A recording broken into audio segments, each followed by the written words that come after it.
يلا يا جماعة، كل الناس اللي من السودان يجمعوا في الفيديو ده. النهاردة هنعمل وصفة سودانية حلوة جدا وتنفع كمان للدايت عشان فيها خضار وفيها حاجات حلوة قوي. والناس اللي مش بتتفاعل، يلا يا جماعة تفاعلوا شوية كومنتات وشيل الفيديو واعملوا منشن لكل حبايبكم السودانيين.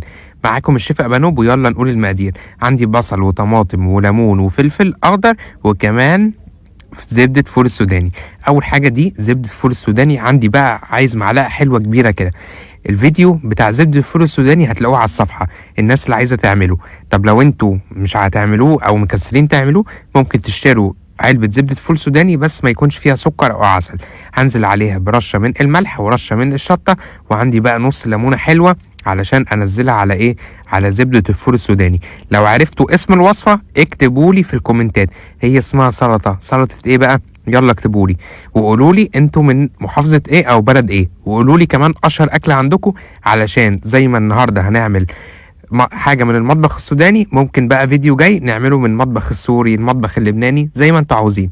هبدأ كده اقلب بقى ايه الزبدة الفول السوداني مع الملح والليمون وشوية الشطة، وحطيت كده ايه شوية مية صغيرة، معلقة مية زي ما هما بيقولوا. هبدأ كده ايه هحط شويه من زيت الزيتون. لو ما عندكوش زيت زيتون اعملوا زيت سمسم، هم اصلا بيستخدموا زيت السمسم في الوصفه دي.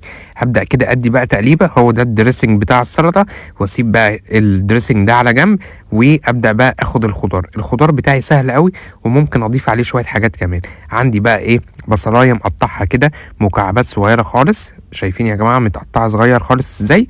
وكمان عندي بقى ايه شويه من الفلفل الاخضر الحامي برضو احطهم. عايزين تحطوا فلفل اخضر تاني اللي هو الرومي ممكن، عايزين تحطوا خيار ممكن، بس دي الوصفه الاصليه.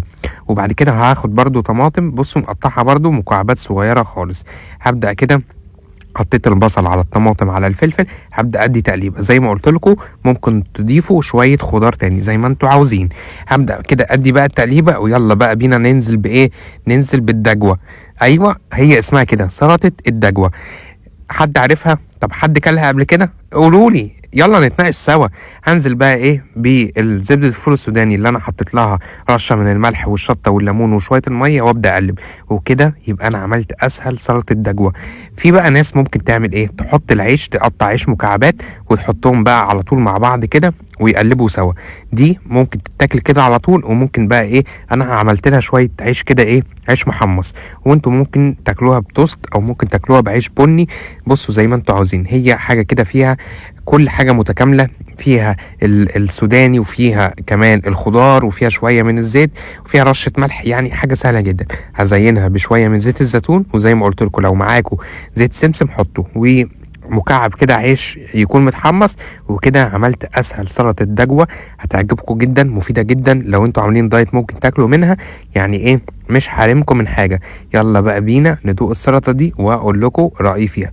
بصوا شكلها وريحتها حلوه قوي، يعني ميكس ايه ميكس رهيب يا جماعه. هاخد كده طبعا عشان الدايت، اخد كده حته صغيره، ويلا بقى بينا على ايه، يلا على عم يا جمل.